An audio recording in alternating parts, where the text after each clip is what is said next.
नमस्कार, मी पंजाब डक. आजपासून परत अंदाज देणार आहे.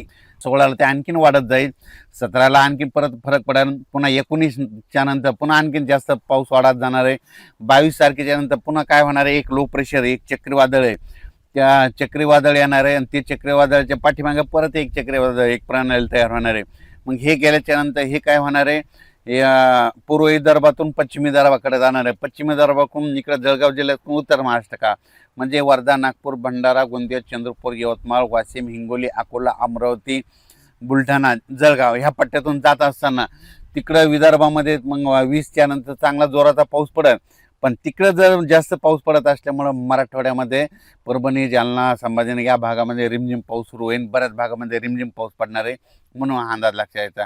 सांगायचं झालं तर म्हणजे आजपासून ते 5 ऑगस्टपर्यंत आता सर्व दररोजच वेगवेगळ्या भागात पाऊस पडणार आहे, वेगवेगळा भाग धरणार आहे, सगळीकडे एकदाच जाणार नाही, दररोज वेगवेगळा पडणार आहे. आज देखील नंदुरबार जिल्हा आतापर्यंत पाऊस काही भागात झालेलाच नाही, त्या भागात देखील आज नंदुरबार जिल्हा देखील दाखल होणार आहे. धुळे जिल्हा, जळगाव जिल्हा, नाशिक जिल्हा, येवला तालुका, अंदूर, सूल, वैजापूर, गंगापूर, सिल्लोड या परिसरात देखील आज बऱ्याच भागांमध्ये पावसाची हजेरी लावणार आहे, म्हणून हा अंदाज सर्व शेतकऱ्यांनी लक्षात घ्यायचा. त्याच्यानंतर तेलंगणात देखील काय होणार आहे, डोंगरी तहसील आहे, तिकडे देखील आज बऱ्याच भागामध्ये पाऊस होणार आहे. पण 17-18च्या नंतर तिकडं तेलंगणातला देखील पाऊस वाढणार आहे, म्हणून हा तेलंगणातल्या शेतकऱ्यांनी अंदाज लक्षात घ्यायचा. इकडे छत्तीसगडकडे चांगला पडणार आहे, मध्य प्रदेशकडे इकडे खंडवा तिकडे देखील जास्त राहणार आहे, बैतूलकडे देखील जास्त राहणार आहे, म्हणून हा अंदाज त्यांनी देखील लक्षात घ्यायचा. सांगायचं झालं तर राज्यामध्ये आता आज एवढे दिवस थांबलेला पाऊस आज 15 तारखेपासून बऱ्याच भागामध्ये दुपारनंतर काही ठिकाणी 2:30-3च्या नंतर सुरुवात होणार आहे, काही ठिकाणी 5:30-6च्या नंतर होईल आणि काही ठिकाणी रात्री 8-9च्या दरम्यान सुरुवात होणार आहे, म्हणून हा अंदाज लक्षात घ्यायचा. उद्यापासून ते पाऊस वाढत जाणार आहे. सगळ्यात महत्त्वाचं, पाऊस पडला आणि नंतर काय होतं, असं वारं सुरू होतं बघा. वारं सुटल्याच्या नंतर कोणी तज्ज्ञ कोणी पाऊस सांगत नाही. माझं म्हणणं यापुढे मला देखील पाऊस विचारायचा नाही. तर तुम्हाला एक सगळ्यात सोबत सांगतो, निसर्गातून पाऊस कसा ओळखायचा. पावसाळ्यामध्ये असं जोराचं सारखं वारं चालू राहिलं आणि हे असं तांबडं आभाळ झालं की समजायचं 72 घंट्यात त्या ठिकाणी पाऊस येणार आहे. आणि काल 14 तारखेला ज्या ज्या भागामध्ये असं तांबडं आभाळ झालं ना, त्या भागामध्ये बघा ह्या 72 तासामध्ये पाऊस येतो का नाही हे निसर्ग सांगतं. म्हणून म्हणतो, भविष्यामध्ये निसर्गावर प्रेम करा, निसर्गातून अंदाज घ्या, झाडं लावा, झाडं जगवा. भविष्यामध्ये हे तापमान कमी करायचं असेल तर झाडं लावावं लागतील. म्हणून म्हणतो, भविष्यामध्ये अंदाज घ्यायचा असताना निसर्गावर प्रेम करा, निसर्गाची सेवा करा, झाडं लावा, झाडे जगवा. नंतर सगळ्यात महत्त्वाचं, लातूर जिल्हा, धाराशिव जिल्हा, सोलापूर जिल्हा, बीड जिल्ह्यातला काही कडाष्टीचा पट्टा, त्याच्यानंतर नांदेड जिल्हा, देगलूर, उदगीर, अक्कलकोट ह्या परिसरातल्या शेतकऱ्याला सांगू इच्छितो, तुमच्यासाठी आनंदाची बातमी. आजपासून म्हणजे आज 15ला जे पाऊस सुरू होईल, 16ला तुमचा पाऊस आणखीन वाढणार आहे, त्याच्यानंतर 17च्या नंतर आणखीन जास्त फरक पडणार आहे.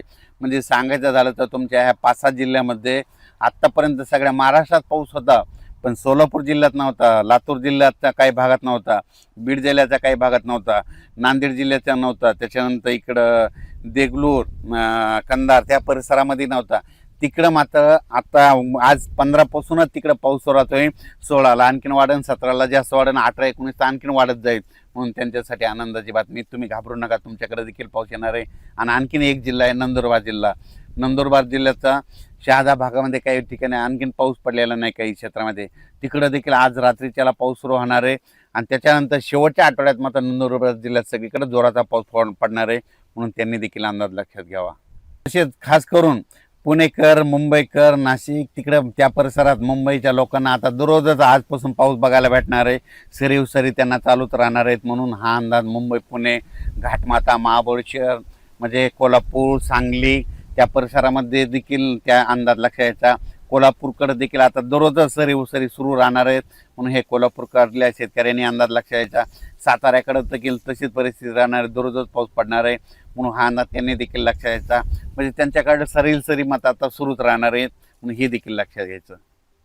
तसेच निसर्गाचा अंदाज देण्याचा एक दुसरा संकेत तुम्हाला दाखवतो. काल मेकर तालुक्यामधले तिथला मेकर एका शेतकऱ्याने मला फोटो टाकला. ज्या ठिकाणी चिमण्या मातीमध्ये पाण्यामध्ये आंघोळ करायला लागला की बरोबर 72 तासात पाऊस येतो. तर हे बुलढाणा जिल्ह्यामध्ये मेकर डोणगावच्या परिसरातला एका शेतकऱ्याने पाठवलेला व्हिडिओ आहे. असं झालं तर बिलकुल हे पाऊस येण्याचा निसर्ग संकेत देतो.